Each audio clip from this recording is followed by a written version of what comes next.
আমাদের চারপাশে এমন অনেক সাধারণ জিনিস আছে যেগুলোর পেছনের প্রযুক্তিটা কিন্তু মোটেও সাধারণ নয়। আজ আমরা এরকমই এক ছোট্ট কিন্তু অসম্ভব শক্তিশালী যন্ত্রাংশ নিয়ে কথা বলবো, যা আমাদের প্রতিদিনের পোশাক তৈরির মূল চালিকা শক্তি। আচ্ছা, যে টি শার্ট বা সোয়েটার আমরা প্রায় প্রতিদিনই পরি, সেগুলো এত নিখুঁতভাবে কিভাবে তৈরি হয়? কখনো কি ভেবে দেখেছি? 1 মিনিটে লক্ষ লক্ষ সেলাই বোনা হয়, কিন্তু কিভাবে? এর পেছনে প্রযুক্তিটা কিন্তু এক কথায় অসাধারণ। তো এই প্রযুক্তির রহস্যটা বুঝতে হলে আমরা প্রথমে এর মূল নায়কের সাথে পরিচিত হব। তারপর দেখব একেবারে শুরুর প্রযুক্তিটা কেমন ছিল, কিভাবে একটা যুগান্তকারী পরিবর্তন এলো, তারপর গতির চাহিদা মেটাতে কি করা হলো, আর সবশেষে একটা চূড়ান্ত বিশ্লেষণ করব। তাহলে এই পুরো প্রক্রিয়ার কেন্দ্রে ঠিক কি আছে? চলুন পরিচয় করিয়ে দিই এক অখ্যাত নায়কের সাথে। হ্যাঁ, এই অবিশ্বাস্য গতি আর নিখুঁত বুননের পেছনের আসল রহস্য হলো এই ছোট্ট একটা যন্ত্র, ইন্ডাস্ট্রিয়াল নিটিং নিডল। এটাই হলো সেই ক্ষুদে ইঞ্জিন যা আমাদের পুরো পোশাক শিল্পকে চালাচ্ছে। এই প্রযুক্তির শুরুটা কেমন ছিল? চলুন একদম গোড়া থেকে শুরু করা যাক। প্রথম যে নিডলটি দিয়ে, তার নাম ছিল বিয়ার্ডেড নিডল। এর গঠনটা দেখুন, কি ভীষণ সরল। মাত্র এক টুকরো ধাতু দিয়ে তৈরি, তাই এটা বানানো ছিল খুবই সহজ আর সস্তাও। এর মাথায় যে হুকের মতো বাঁকানো অংশ, সেটা দেখতে অনেকটা দাড়ির মতো, আর সে কারণেই এর নাম হয়েছিল বিয়ার্ডেড নিডল। এটা কাজ করে মোট 4টা ধাপে, কিন্তু সবচেয়ে গুরুত্বপূর্ণ হল 3 নম্বর ধাপটা।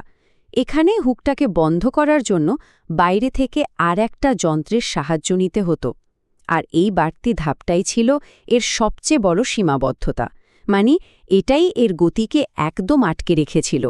তাহলে ব্যাপারটা কি দাঁড়ালো?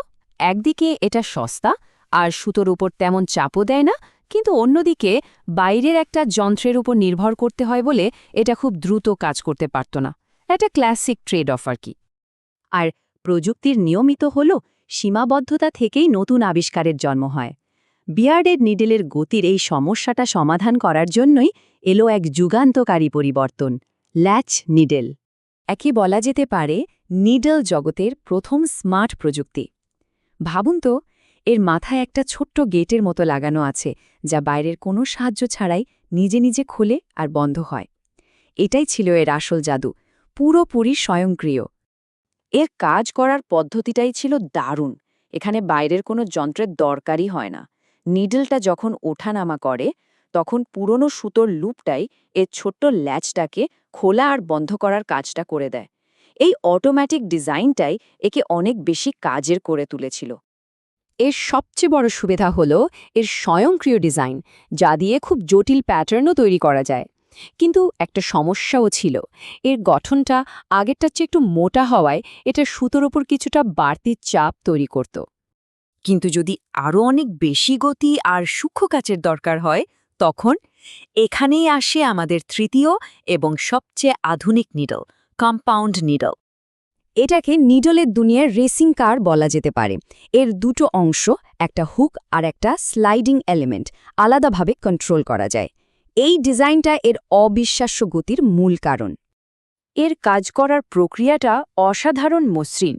দুটো অংশ আলাদাভাবে চলায় অপ্রয়োজনীয় নড়াচড়া প্রায় হয়ই না, ফলে সুতোর ওপর চাপও প্রায় পড়েই না বললেই চলে। আর এটাই এর অবিশ্বাস্য গতির আসল রহস্য। সুতরাং মূল বিষয়টা হলো গতি আর নির্ভুলতা। বিশেষ করে ওয়ার্প নিটিংয়ের মতো কাজে, যেখানে সর্বোচ্চ গতিটাই সব, সেখানে এর কোনো বিকল্প নেই। তবে হ্যাঁ, এমন হাইটেক জিনিসের জন্য বেশ চড়া দামও দিতে হয়। বেশ, আমরা 3টে আলাদা প্রজন্মের নিডল সম্পর্কে জানলাম। এখন প্রশ্ন হলো, এদের মধ্যে সেরা কোনটা? চলুন একটা চূড়ান্ত তুলনা করা যাক। তাহলে এদের মধ্যে সেরা কে? সত্যি বলতে কোনো একটাকে সেরা বলা ঠিক হবে না। কোনটা সেরা তা পুরোপুরি নির্ভর করে কি কাজ করা হচ্ছে তার উপর। সাধারণ টি শার্ট বা সোয়েটারের জন্য ল্যাচ নিডলই হয়তো সবচেয়ে কাজের, কিন্তু যেখানে গতি শেষ কথা, সেখানে কম্পাউন্ড নিডলের কোনো তুলনাই হয় না। কিন্তু গল্পটা এখানেই শেষ নয়। প্রযুক্তি তো আর কখনো থেমে থাকে না, তাই না? এই নিডলের ডিজাইনেও ক্রমাগত নতুন নতুন উদ্ভাবন আসছে। যেমন ধরুন এই লাইট স্পিড নিডলের কথা। এর বিশেষ ডিজাইন মেশিনের তাপমাত্রা কমিয়ে আনে, শক্তি বাঁচায় আর নিডলের আয়ু বাড়িয়ে দেয়। তার মানে এটা শুধু দ্রুতই নয়, অনেক বেশি টেকসই আর পরিবেশ বান্ধবও বটে। একবার ভাবুন তো, লাইট স্পিড নিডলের মতো উদ্ভাবনগুলো মেশিনের শক্তি খরচ প্রায় 20% পর্যন্ত কমিয়ে আনতে পারে। এটা টেক্সটাইল ইন্ডাস্ট্রির জন্য কিন্তু বিশাল একটা ব্যাপার। এর মানে হলো উৎপাদন খরচও কমল আর পরিবেশের ওপর চাপও কমল। আচ্ছা, এবার এই টেকনিক্যাল আলোচনা থেকে এমন একটা অভিজ্ঞতার কথায় আসি, যা আমাদের সবারই কম বেশি আছে। আমাদের প্রিয় সোয়েটারে মাঝে মাঝে ছোট ছোট ফুটো দেখা যায়, তাই না?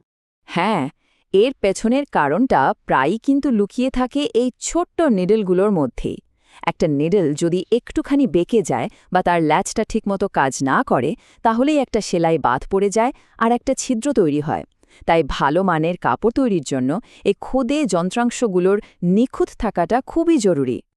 আশা করি এই আলোচনার পর পরের বার যখন কোনো সোয়েটার বা টি শার্ট হাতে নেওয়া হবে, তখন শুধু এর ডিজাইন বা আরামের কথাই নয়, এর প্রতিটি সেলাইয়ের পেছনের এই অসাধারণ খুদে ইঞ্জিনগুলোর কথাও একবার মনে পড়বে।